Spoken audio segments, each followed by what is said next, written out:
معلتاوي انቋቁሖ ምምጋብ ይሓይሽ ወይስ አቮካዶ? ሓዲኡ ንጉስ ፕሮቲን ክኸውን ከሎ እቲ ካልኣይ ድማ ንጥዕና ልቢ ዝጠቅም ስብሕታት መርከቢ እዩ። ይኹን እምበር ንዓኹም ንጥዕና ልብኹም ንምቕናስ ክብደት ኣየናይ ዝያዳ ውፅኢታዊ ከም ዝኾነ ትፈልጡ ዶ? መብዛሕትኤና እንቋቁሖ ኮሌስትሮል ኣለዎ ኢልና ንፈርሕ ኢና። አቮካዶ ድማ የሰብሕ ክብደት ይውስኽ እዩ ኢልና ንሓስብ። ይኹን እምበር ሳይንሳዊ ሓቂ ካብዚ ፈፂሙ ዝተፈለየ እዩ። ስለዚ ኣብ ናይ ሎሚ ትምህርትና ኣብ መንጎ ክልቲኦም ምግብታት ዘሎ ናይ ንጥረ ነገር ፍልሊ ኣየናይ ኣብ ምንታይ ሰዓት እንተተመጊብና ዝሓሸ ለውጢ ከም እንረኽበሉን ክልቲኦም ብሓደ እንተተመጊብናዮም ዝፍጠር ዘገርም ናይ ጥዕና በረከትን ብሰፊሑ ክንሪኦም ኢና። ብፍላይ ኣብ ቁጥሪ 3 ዝነግረኩም ሓበሬታ ንዓይንን ንጥዕና ሓንጎልን ዘለኩም ኣመለኻኽታ ክቕይሮ እዩ። ንምዃኑ ንስኹም ንቁርሲ ኣየናይ ምምጋብ ተዘውትሩ? እንቋቁሖ ወይስ አቮካዶ? እዚ ምርጫኹም ኣብ ኣካልኹም እንታይ ይፈጥር ከም ዘሎ ንምፍላጥ ምሳይ ክሳብ መወዳእታ ጽንሑ። ኩሉ ግዜ ንጥዕናኹም ቀዳምነት እትህቡ ሕያዋይ ልቢ ዘለኩም እንተኾንኩም ነቲ ቪድዮ ላይክ ብምግባር ጀምሩ።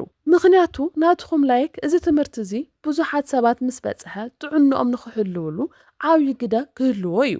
ንዚ ቻናለይ ሓደሽቲ እንተኾንኩም ድማ ዶክተር ማይና ይበሃል። ኣብ ዩቲዩብ ብዛዕባ ጥዕንኦም ክፈልጡ ደልዮም ካብ ዝመጹ ሂደት ኣስተውዕልቲ ሰባት ሓደ ስለ ዝኾንኩም ሰብስክራይብ ብምግባር ቤተሰብ ኩኑ። ብነቕርቦ ናይ ጥዕና ትምህርትታት ድማ ናይ ባዕልኹምን ናይ ስድራ ቤትኹምን ጥዕና ሓልው። ከም እንቋቁሖን አቮካዶን ብዙሕ ክርክር ዝለዓለሎም ምግብታት ውሕዳት እዮም። ሓደ እዋን ሓዲኡ ኮሌስትሮል ኣለዎ ተባሂሉ ይፍራሕ ነይሩ። እቲ ካልኣይ ድማ ናይዚ ዘመን ድንቂ ምግቢ ተባሂሉ ይናኣድ። ማሕበራዊ ሚድያታት ብዙሕ ግዜ ከም ተጻረርቲ የቕርብዎም እዮም። ናይ እንስሳ ፍርያት ካብ ተኽሊ ፕሮቲን ካብ ስብሒ ጥንታዊ ካብ ዘመናዊ ምስ ዝፋጠጥ ከም ዘለዎ ገይሮም። ይኹን እምበር ጥዕና ብወገን ብምኽፋል ዘይኮነስ ብውፅኢት ጥራሕ እዩ ዝልካዕ። ካብ ሕክምናዊ መዳይ እንቋቁሖን አቮካዶን ተቐዳደምቲ ኣይኮኑን። የግዳስ ንኣካልና ብዝተፈላለዩ መንገድታት እዮም ዝምግቡ። ነፍሰ ወከፎም ከመይ ከም ዝሰርሑ ምርዳእ ምርጫኹም ብስምዒት ዘይኮነስ ብፍልጠት ዝተሰነየ ንክኸውን ይሕግዝ። ትኽክለኛ ሕቶ ኣየናይ ዝያዳ ጥዑይ እዩ ዝብል ዘይኮነስ ንዓና ሕጂ ኣየናይ ዝያዳ የድልየና ዝብል እዩ። ናይዚ ዘመን ኣመጋግባ ኣብ መንጎ ክልተ ወሰናት ይወዛወዝ። ገለ ሰባት ናይ እንስሳ ተዋጽኦ ሙሉእ ብምሉእ ብምግዳፍ ንፕሮቲን ወይ ንዋሕዲ ንጥረ ነገራት ይቃልዑ። ካልኦት ድማ ኣብ ፕሮቲን ጥራሕ ብምትኳር ፋይበርን ጥዑያት ሰብሕታትን ይርስዑ። እዚ ድማ ንምሕቃቕ ምግብን ንልብን ጸቕጢ ይፈጥር። ብዙሓት ሰባት ድኻም፣ ጥሜት፣ ቁስለት ወይ ድማ ምድንጋር ዝስምዖም ባዮሎጂያዊ ድሌቶም ካብ ምርዳእ ሕግታት ስለ ዝስዕቡ እዩ።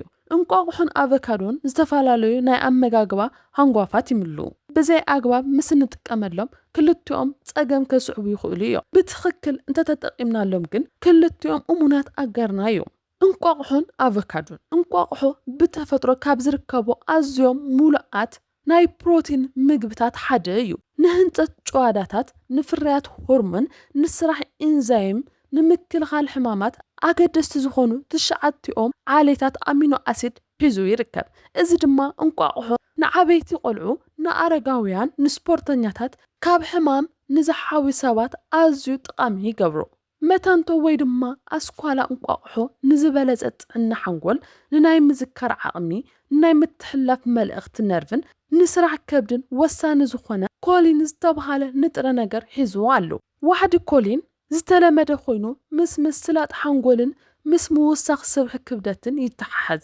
ብተወሳኺ እንቋቁሖ ቫይታሚን B12፣ ቫይታሚን D፣ ሴሌኒየም፣ ኣዮዲንን ብቐሊሉ ዝመጥጥ ወይ ዝስሕብ ሓፂንን ይህበና።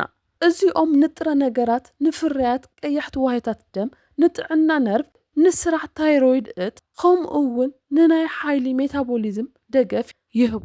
ካብ መዳይ ሆርሞን እውን እንቋቁሖ ንሚዛን ቴስቴስትሮንን ኢስትሮጅንን ንምጽዋር ጭንቀትን ጠቃሚ እዩ። ምክንያቱ ኮሌስትሮል ንህንፃ ሆርሞን ከም ንጥረ ኣቕሓ የገልግል እዩ።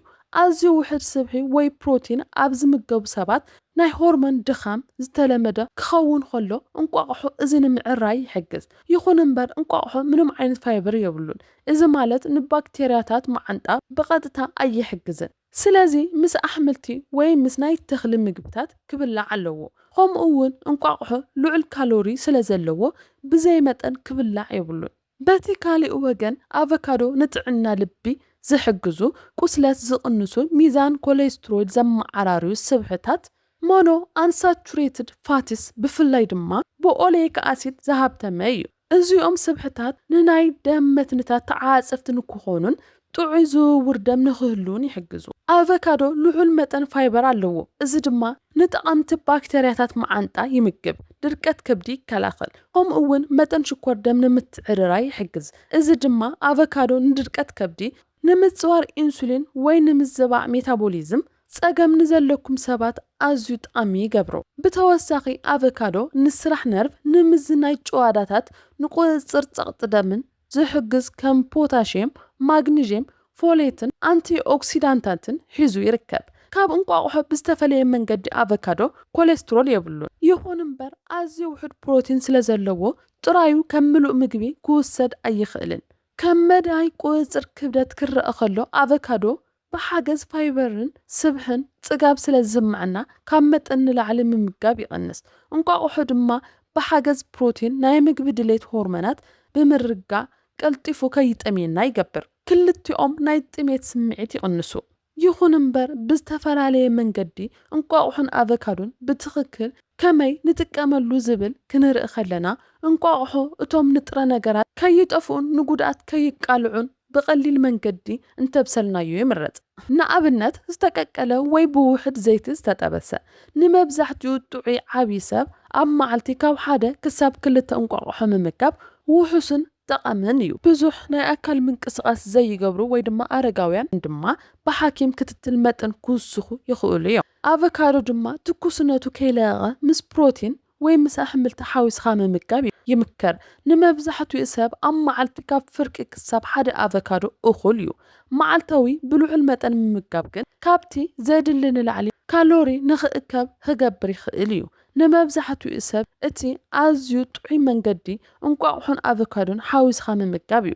ንኣብነት እንቋቑሖ ምስ ኣቨካዶን ኣሕምልቲ፣ እዚ ብሓንሳብ ፕሮቲን፣ ጥዑይ ስብሕታትን ፋይበርን ደቀቕቲ ንጥረ ነገራትን ዝሓዘ ሚዛናዊ ምግቢ ንኽረኽቡ ይገብር። ስግኣታትን ጥንቃቐን ዘድልዮም ሰባትን እንቋቑሖ ንኣላርጂ ዝቃልዑ፣ ዝተወሰኑ ናይ ኣካል ምክልኻል ዓቕሚ ምዝባዕ ዘለዎም ወይ ንኮሌስትሮል ኣዝዮም ተነቀፍቲ ኣብ ዝኾኑ ሰባት ጸገም ከስዕብ ይኽእል እዩ። ዘመናዊ ምርምራት ከም ዘርእይዎ እንቋቑሖ ኣብ መብዛሕትኡ ጥዑያት ሰባት ንሕማም ልቢ ናይ ምቅላዕ ዕድል ብልዑል ኩነታት ኣይውስኽን እዩ።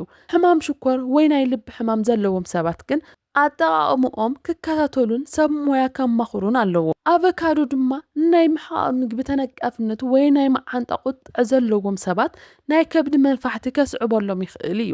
ብተወሳኺ ኣብ ውሽጢ ዘሎ ናይ ፖታሽየም መጠን ልዑል ብምዃኑ ሕማም ኩላሊት ዘለዎም ሰባት ኣቨካዶ ብጥንቃቐ ክጥቀሙሉ ይግባእ። ዝኾነ ምግቢ ካብ መጠን ንላዕሊ ምምጋብ ንብዙሕ ካሎሪ፣ ንምሕቃቕ ምግቢ ዘይምችውነት ወይ ንምዝባዕ ንጥረ ነገራት ከቃልዕ ይኽእል እዩ። እቲ መፍትሒ ዘሎ ኣብ ባዕሎት ምግቢ ዘይኮነስ ኣብቲ ናይ ምግቢ ሚዛናውነት እዩ። ኣብ ዙርያ ዓለም ዘለው ጥንታውያን ባህልታት እንቋቑሖ ንህፃውንትን ንኣረጋውያንን ካብ ሕማም ንዝሓዊ ሰባትን ከም ሓይሊ ዝህብ ምግቢ ይጥቀሙሉ ነይሮም እዮም። ኣብ ተኽሊ ዝተመርኮሰ ኣመጋግባ ዝነበሮም ማሕበረሰባት ድማ ከም ኣቨካዶ ዝኣመሰሉ ስብሕታውያን ፍረታት ንልብን ንምሕቃቕ ምግብን ደገፍ ኣጥቢቖም የኽብርዎ ነይሮም። ዘመናዊ ምርምራት እውን ክልቲኦም ብንጥረ ነገራት ዝሃብቶሙ ምዃኖም የረጋግጽ። ሓዲኡ ካብቲ ካሊኡ ይበልጽ ዝበሃል ነገር የለን። ጥዕናውነት ዝውሰን ከም ኩነታት እቲ ግለሰብ እዩ። እንቋቑሖ ካብ ኣቨካዶ ኣይበልጽን፣ ኣቨካዶ እውን ካብ እንቋቑሖ ኣይበልጽን። ክልቲኦም ዝተፈላለዩ ባዮሎጂያዊ ስራሓት ኣለዎም። እንቋቑሖ ይሃንጽ፣ ይሕድስ፣ ኣቨካዶ ድማ ይከላኸል፣ የመዓራሪ። ጥዑይ ኣመጋግባ ማለት ንሓዲኡ ኣግሊልኻ ንኻልኣይ ምውሳድ ዘይኮነስ ድሌት ኣካላትካ ተረዲእኻ ብሚዛናዊ መንገዲ ምቕራብ እዩ። ካብ ክልቲኦም ሓደ ክትመርጹ ከለኹም ብግንዛቤ ይኹን፣ ክልቲኦም ክትመርጹ ከለኹም ድማ ብልክዕ ይኹን። ናይ ሓቂ ጥዕና ዝርከብ ኣብዚ እዩ። ጥዑይ ኣመጋግባ ማለት ምርጫ ጥራሕ ዘይኮነስ ንሰውነትና እንህቦ ፍቕሪ እዩ። ሎሚ ብዛዕባ እንቋቑሖን ኣቨካዶን ዝረኣናዮ ፍልጠት ኣብ መዓልታዊ ህይወትኩም ከተተግብርዎ ተስፋ ገብር። ዝኾነ ሕቶ ወይ ርእቶ እንተሃልይኩም ኣብ ታሕቲ ጻሓፉለይ፣ ኩሉ ክምልሶ ክፍትን እየ። እዚ ቻናል ናትኩም እዩ። ሰብስክራይብ ብምግባር ድማ ብሓባር ንምሃር። ክሳብ بخالي نايت عنا تمرت نراقب سلامن طعنان نخلهم يمنا يقني لي